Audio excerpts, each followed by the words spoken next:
Hello there, I'm Lloyd Evans. Welcome to the attic. It's time for another voicemail. Today's voicemail is from Christian. Let's listen to what Christian has to say. Hi, Lloyd. My name's Christian. I have just been watching one of your videos from May about how do I get closure that my parents will never wake up. And it sort of resonated with me, and I just wanted to just put my story forward. I do like to waffle on a bit, so I need to really make sure I keep this under 5 minutes. I was disfellowshipped 28 years ago now. It's crazy that I've actually been out of the religion now longer than I was actually in it. I was born into it. I was baptized when I was 16, totally not ready for it, totally immature to what I was doing. But everybody listening to this will have the same sort of story, that you're almost sort of forced down that road. So I was disfellowshipped when I was 21.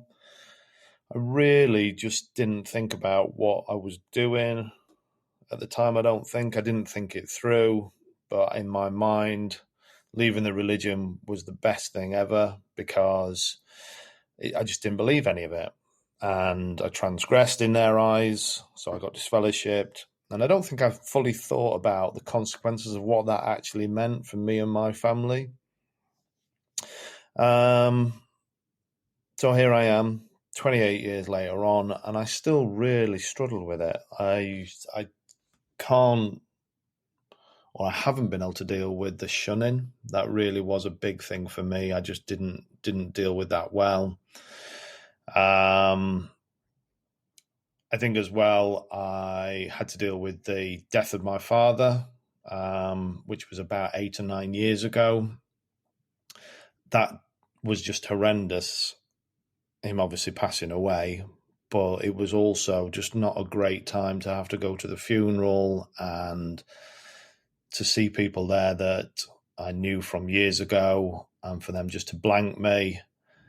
And then I sort of struggle in my head as well of there is going to be a time that my mum's going to pass away. Could be 5, 10, 15, 20 years away. But I'm sort of really struggling how I'm going to deal with that. It's taken me to get to this point in my life, 28 years, like I say, where I realise that I do need some sort of professional help to help me to deal with it. I know deep down that my mum that is left, is never going to leave the religion. And I know my 2 brothers and my sister that I've got are never going to leave it as well. And I just need to just deal with that. So I decided to get some professional help, which I know you promote really heavily on your channel. And I've actually been diagnosed now with PTSD. And I'm having EMDR and also CBT therapy for it, which is going really well, actually. I'm about just over halfway through the sessions that have been prescribed to me, and it really is helping. So I think I just wanted to say from this is that, yes, we've all got our challenges from leaving the religion, all in different shapes and sizes, but the key thing is do get some professional help to help you move on. My family now is some really close friends, and I love them to bits, but I also need that help professionally to move on from where I am now, to know that nothing's ever going to change in my family's mind. And I need to make sure that all my energy is not put in a negative way, but put into a positive way. So yeah, thank you, Lloyd, and keep the channel going. It is great.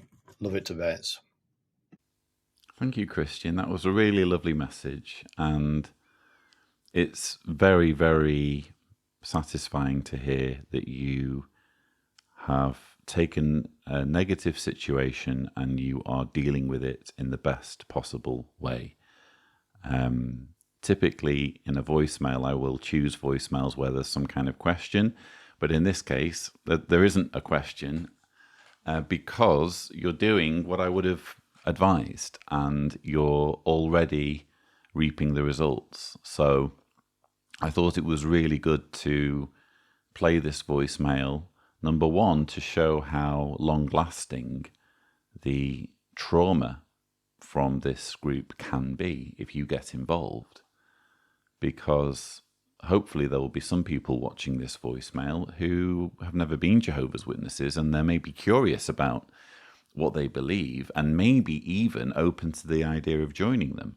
Well, you've just spelled out why that would be a bad idea based on your experience. You know, you have been diagnosed with post-traumatic stress disorder, or as we've discussed on this channel, there is the phrase religious trauma syndrome. And this comes after being disfellowshipped from the group 28 years ago at the age of 21. So 28 years you've been traumatized.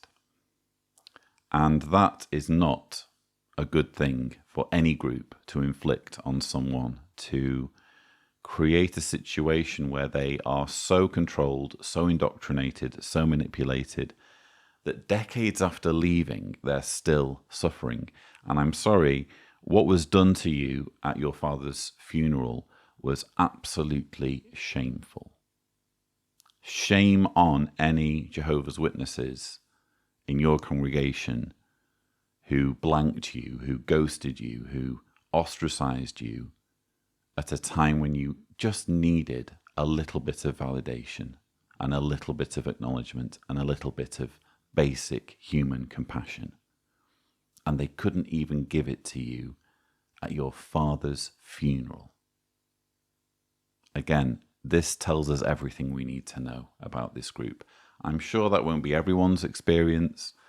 I've heard now and then of shunned people attending funerals and being warmly received.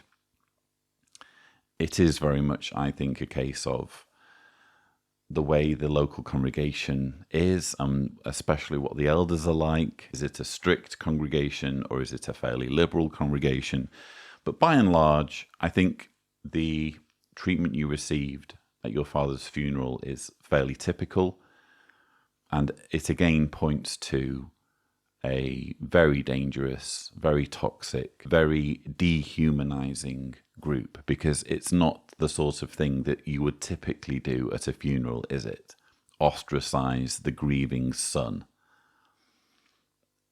I like to think that those who were doing that, it's not in their nature to do that. It's just their minds are not their own and they were acting on their programming. So I'm so happy that you have turned a corner. You've established your own family. And as I've said many times, we make our own families. Our family are those around us who care about us and love us no matter who we are and no matter what we believe. They care about us for who we are, not who they expect us to be. You have developed this family, this community who has your back. You are taking your mental health seriously. You are making progress in that direction. So credit to you. I hope that others who have been traumatized by Jehovah's Witnesses will draw strength and inspiration from the way you have tackled your situation. So well done. Very proud of you. And thank you for calling in with your message. If you would like to leave a message, the thing to do is go to speakpipe.com/Cedars, remembering to indicate clearly if you don't want me to broadcast your message on my channel. But that's all we have time for. Thank you so much for watching.